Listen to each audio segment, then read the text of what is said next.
यह दिव्यांग संस्था नींबू चौड़ में आज हर्ष का विषय है कि हमारे बीच इस संस्था में जो आज विराजमान हैं उसमें मैं आप सभी मंचासीन का हार्दिक आभार संस्थान की ओर से करना चाहता हूं, हार्दिक स्वागत करना चाहता हूं।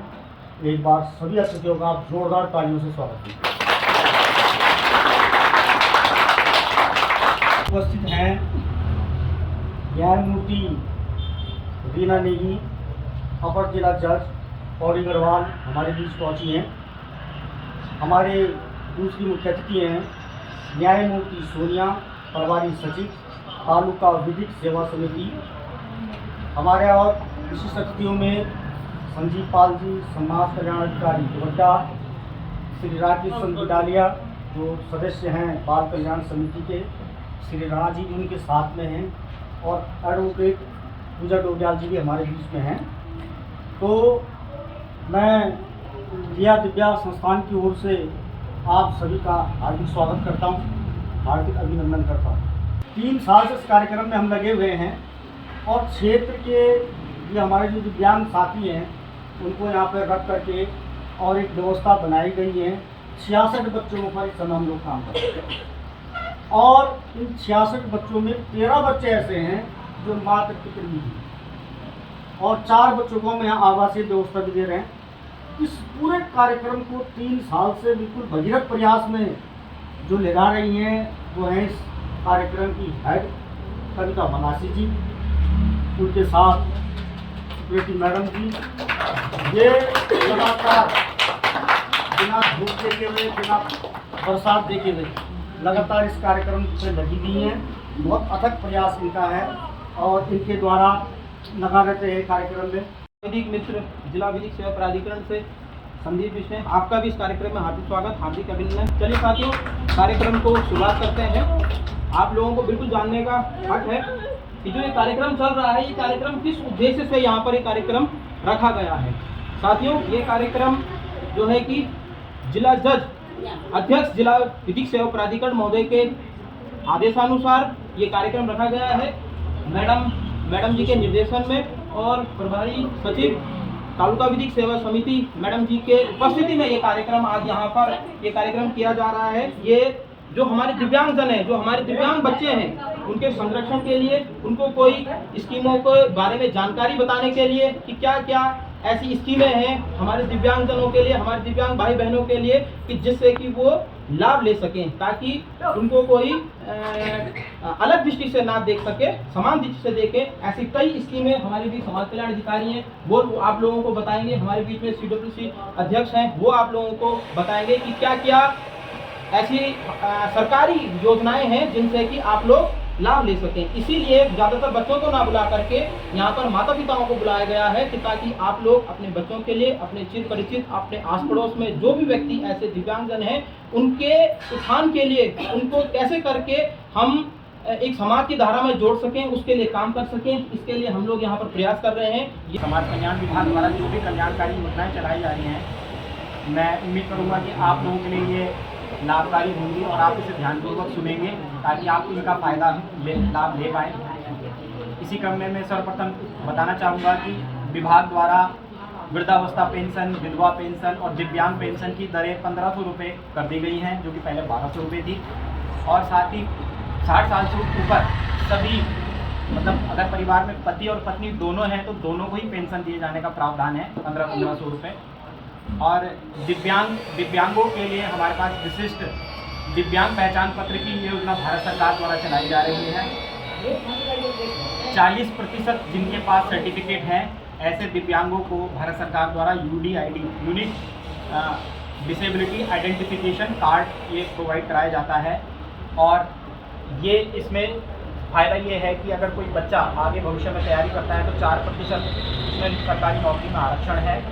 साथ ही उत्तराखंड परिवहन निगम में यात्रा फ्री है, निःशुल्क है। और रेलवे में कहीं भी भारत सफ़र करते हैं ऑल ओवर इंडिया वो निःशुल्क है। इसके अलावा इसे बनाने के लिए जो दस्तावेज चाहिए वो आप लोगों का मतलब डिसेबिलिटी सर्टिफिकेट मिनिमम 40% और एक पासपोर्ट साइज फ़ोटो, आधार कार्ड और एक हस्ताक्षर सिग्नेचर और मोबाइल नंबर। ये आप समाज कल्याण में आप हमें ब्लॉग में भी दे सकते हैं। और जानकारी के लिए बताना चाहूँगा कि हर शुक्रवार को तहसील में मैं बैठता हूँ समस्याएं सुनने के लिए। जिनकी भी कोई भी समस्याएं हैं आप वहाँ पे भी ये जमा करा सकते हैं। और ऑनलाइन CSC सेंटर से भी आप उसका स्टेटस को ट्रैक करके देख सकते हैं। तो ये तो हो गई UDID कार्ड की बात। दिव्यांगों के लिए हमने छात्रवृत्ति की जो स्कीमें हैं वो प्री मैट्रिक पोस्ट मैट्रिक चलायमान हैं। 2.5 लाख से कम ऐसे इनकम वाले इस योजना के अंतर्गत पात्र हैं। सितंबर अक्टूबर में ज़्यादातर उम्मीद है कि ये पोर्टल खुलता है हर साल और स्कूलों के माध्यम से या कॉलेजों के माध्यम से आप इसको ऑनलाइन अप्लाई कर सकते हैं। इसके अलावा समाज कल्याण द्वारा अगर कोई दिव्यांग व्यक्ति किसी सामान्य से या सामान्य दिव्यांग से शादी करता है तो अनुदान के रूप में 25,000 रुपये की धनराशि दिए जाने का प्रावधान है। लेकिन बताना चाहूँगा कि उसमें मैरिज सर्टिफिकेट अनिवार्य है। वो अपना मैरिज सर्टिफिकेट बनवाएं और आधार कार्ड दोनों का और एक जॉइंट फ़ोटो और उनका एक शपथ पत्र, ये सारे डॉक्यूमेंट लगेंगे। इनकम का कोई उसमें क्राइटेरिया नहीं है। इसी तरह दिव्यांग पेंशन भी 1500 रुपये है। और समाज कल्याण विभाग द्वारा समय समय पर कैंपों के माध्यम से दिव्यांगों को उपकरण भी वितरित किए जाते हैं। अभी हमने हाल ही में एक रिपोर्ट सभी कोटद्वार क्षेत्र से भी ली है और अभी ले भी रहे हैं उन रिपोर्टों को हम। यदि कोई ऐसे दिव्यांग व्यक्ति रह गए हैं जिनको उपकरण नहीं मिला है और पात्र हैं और उनके पास सर्टिफिकेट है और उनको किस तरह के उपकरण की ज़रूरत है वो हमें अगर उपलब्ध कराएंगे तो हम बहुत शीघ्र ही यहाँ पर एक कैंप लगाएंगे। और यहाँ भी पूरे पौड़ी जनपद में वो कैंप लगना है। हमारे DM साहब का उसमें आदेश है और वो माननीय मुख्यमंत्री जी की घोषणा है कि सारे जितने भी दिव्यांग हैं उनको उपकरण दिया जाए, 100% सैचुरेशन हो। हम देखते हैं कि हमारे बीच में बहुत इस तरीके से दिक्कतें आने लगी हैं। मैं समझ नहीं सकता हूँ कि जनपद पौड़ी गढ़वाल में भी पॉक्सो के कितने केस आ रहे हैं। ये क्यों आ रहे हैं? बड़ा गंभीर विषय है। ये क्यों आ रहे हैं? समाज कहाँ जा रहा है? इसलिए समाज को सही दिशा देने की जरूरत है। अभी हमने 3 बच्चों को, दोनों मैडमें बेटी हैं, ये पुलिस की वर्दी में जरूर है लेकिन साथ इस अंदर से इतनी भावनात्मक है। अभी 3 बच्चों को हमने ऐसे बच्चे, अभी एक एक्शन पे हम लोग निर्णय लेते हैं। टेरी गढ़वाल का से निकला हुआ बच्चा, 5 बार घर से भागा हुआ बच्चा, और उस बच्चे को हम और सड़क में ऐसे घूम रहा है तो उस बच्चे को हम सुरक्षित एक अच्छी जगह पे और जाकर के उसको एक स्कूलिंग व्यवस्था में उसको वातावरण दे रहे। एक ऐसा बच्चा जो अंदर से बिल्कुल भयानक स्थिति में है और जो मारने काटने को दौड़ा, जो पुलिस की भी नाक में दम किया है, ऐसे बच्चों को हम देख करके और उसके स्कूलिंग के लिए बात कर रहे हैं। अभी कुछ ही दिन हुए हैं तो हम चाहते हैं कि आप जैसे जो न्यायमूर्ति हैं, हम मतलब जो आपका हमें आशीर्वाद चाहिए होता है। और आप देख रहे होंगे जो डॉक्टरेट साहब ने जो यहाँ पे अपनी बात की कि न्यायमूर्ति पहले ऐसे दिखते नहीं थे, मतलब बड़ा वो शक्ति रहता। आप देखिए जो पुलिस जिससे हम लोग डरते थे, आज वो पुलिस हमारे लिए मित्रवत पुलिस हो गई है। वो न्यायाधीश जिनसे आज भी जिनके सामने खड़े नहीं हो सकता है, उनके बीच में हमारे न्यायाधीश आज इस कार्यक्रम में हुए हैं। तो ये लगता है कि समाज का जो समुदाय और अधिकारी वर्ग और न्यायमूर्ति वर्ग और कर्मचारी वर्ग और पुलिस वर्ग सारा एक साथ हो रहा है और उस एक साथ होने का एक ही पर्पस है और एक ही मंतव्य है कि इनको ठीक से खड़ा करना है। हम तो यहाँ पर कई बार आकर आप लोगों को जानकारियाँ देते रहते हैं हर चीज़ के बारे में, पर जहाँ पर जब सारा विभाग है बाल श्रम के ऊपर हम बात कर रहे हैं तो एंटी ह्यूमन ट्रैफिकिंग यूनिट जो है वो बच्चों से रिलेटेड है। और इसमें क्या करते हैं, बच्चों के साथ किसी भी तरह का अपराध हो रहा है, चाहे वो बाल श्रम से रिलेटेड है, चाहे वो उसकी ट्रैफिकिंग से रिलेटेड है, चाहे वो उसकी भिक्षावृत्ति से रिलेटेड है, मतलब बच्चों के साथ कुछ भी अपराध हो रहा है तो जैसे CWC उसमें इन्वॉल्व होती है उसी तरह से ASTU भी उसमें इन्वॉल्व होती है। तो कोई भी बच्चा यदि आपको दिखाई देता है लावारिस अवस्था में घूमता हुआ फिरता हुआ और आपको संदिग्ध लग रहा है कि ये शायद कहीं से लाया हुआ है या अकेला है, तो हम लोग क्या सोचते हैं हमने क्या करना है, ये ऐसे ही घूम रहा होगा या जो भी है। तो इस तरह से हमें निग्लेजेंसी नहीं दिखानी है। तुरंत क्या अगर आपको कोई भी नंबर नहीं पता है तो आपको 112 नंबर की जानकारी है, कोई भी अगर आपके पास कोई भी सूचना है, कोई भी जानकारी है, आप इसमें दे सकते हैं। 112 नंबर पे वो सूचना दे दीजिए कि इस तरह के बच्चे यहाँ पे घूम रहे हैं। मैं इस संस्था से अपने आप ही जुड़ गया हूँ सर। मैं कोई संस्थान नहीं, एज ए इंडिविजुअल मैं बोलता हूँ कि मतलब व्यक्तिगत रूप से मेरी धर्मपत्नी जो है वो भी कुछ न कुछ थोड़ी बहुत सहायता करती रहती थी। वो यहाँ पर एक पब्लिक स्कूल है, केरल पब्लिक स्कूल, उसको चला रही है। वो भी करीब 1965 से इसी लाइन में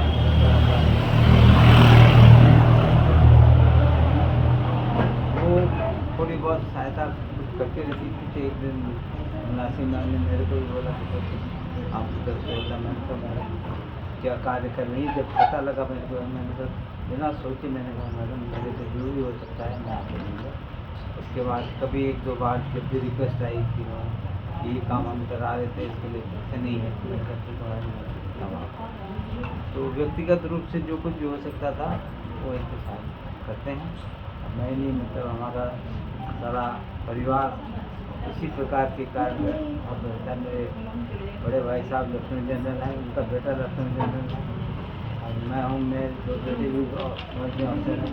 तो अपनी तरफ से कोई कमी नहीं है, मतलब ऐसा नहीं होता है कि इतना दे रहे हैं तो कहाँ जाएगा। मतलब हम तो चाहते हैं कि कोई भी अच्छा कार्य करने वाला अगर मिलता है उससे जो भी सहायता हो सकती है करनी चाहिए।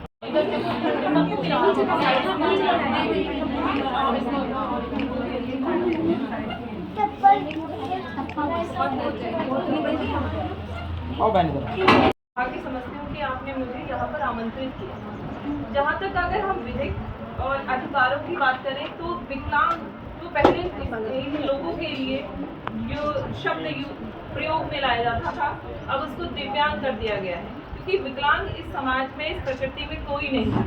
प्रकृति हर किसी को एक दिव्यता के साथ अवतरित करती है, इसलिए दिव्यांग हैं ये लोग। इसी के क्रम में हमारे सरकार द्वारा सन 2016 में विकलांग व्यक्तियों के अधिकार संबंधी एक अधिनियम पास हुआ।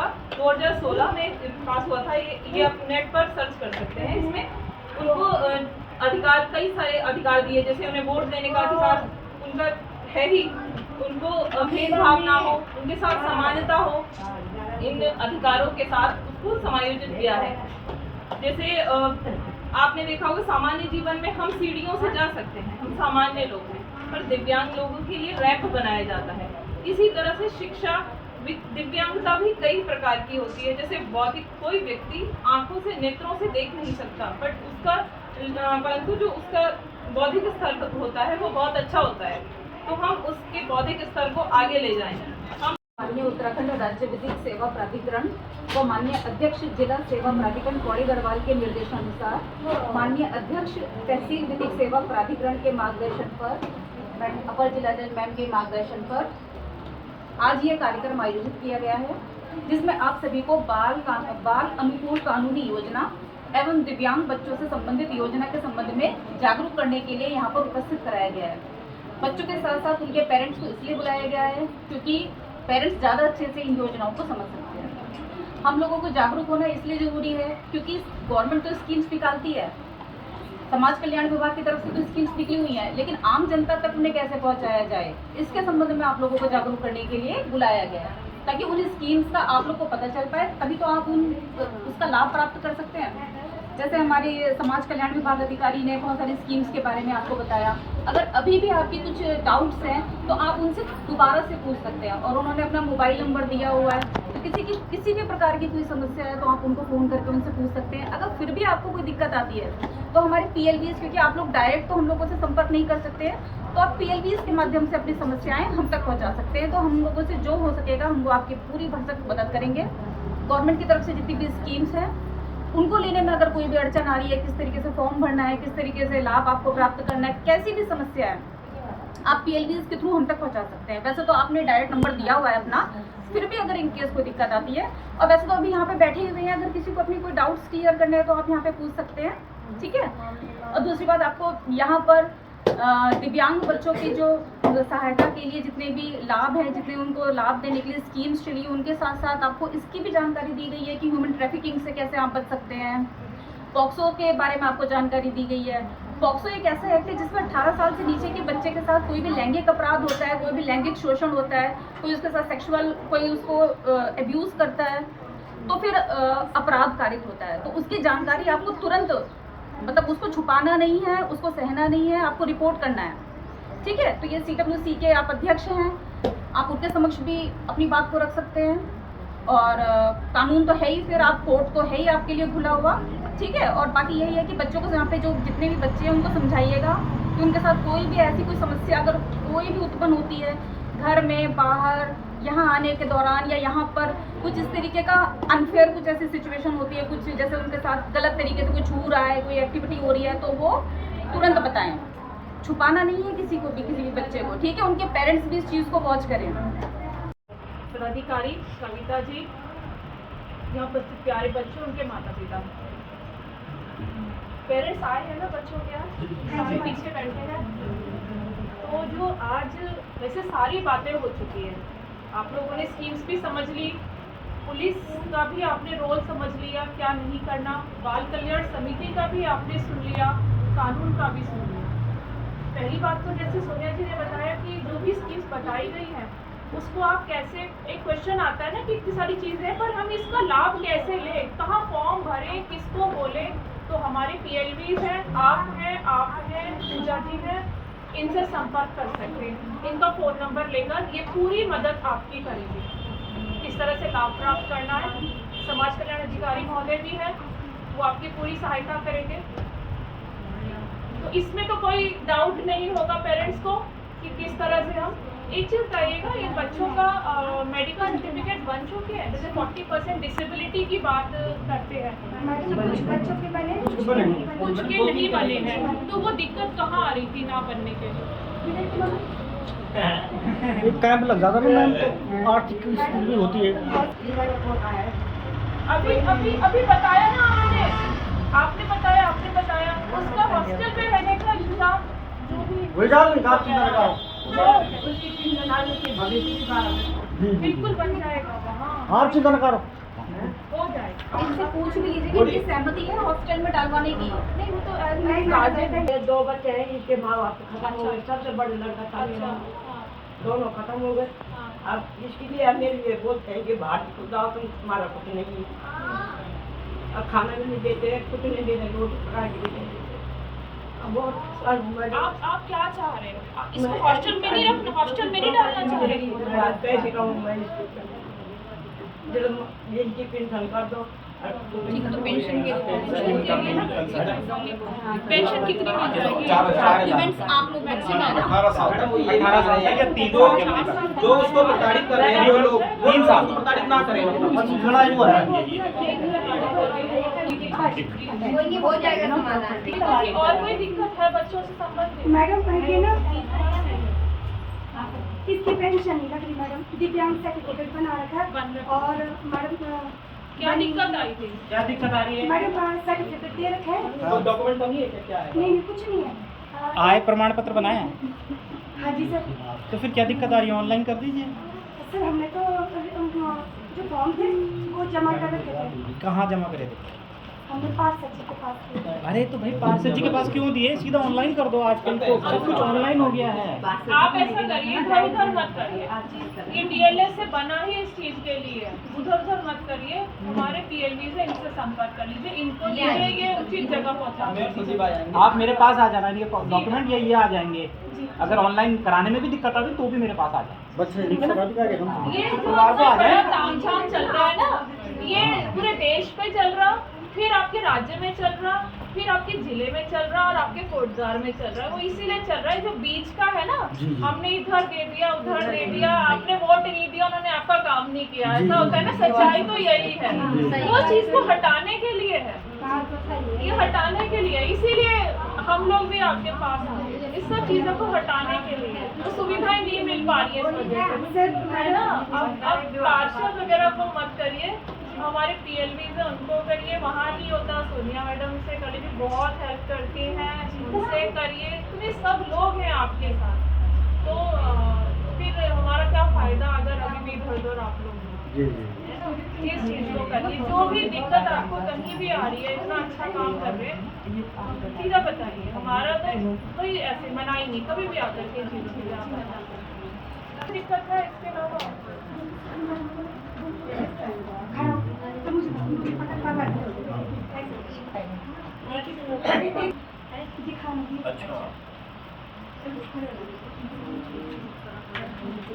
पहले सुन लेते हैं।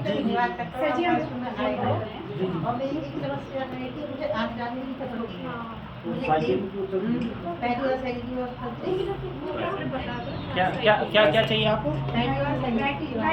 अच्छा, बैटरी रिक्शा की आप बात कर रहे हैं। मैं एक बार अपने डिपार्टमेंट में इसको कर लूँगा वैसे, और अगर कहीं और से अरेंजमेंट हो पाए। क्या नाम है आपका? हम आपसे ले लेंगे, आप अपना सूची बना के ना, जिसको जो भी दिक्कत है आप हमारी पूरे करना, आप हमारी पूरी संस्था, आपका बहुत बहुत धन्यवाद। ये चीज़ सही है। हाँ जी मैडम, इनके साथ कौन है? हम उसके मैम को यहीं पे ही आप रखते हो? नहीं मैम, वो अपने भाई लोगों के साथ जाता, शाम तक यहीं रहते, और कभी कभी होता है कि जो रात को रह जाते हैं, जैसे योगेश और दीपक पूरा साथ। मनीषा है,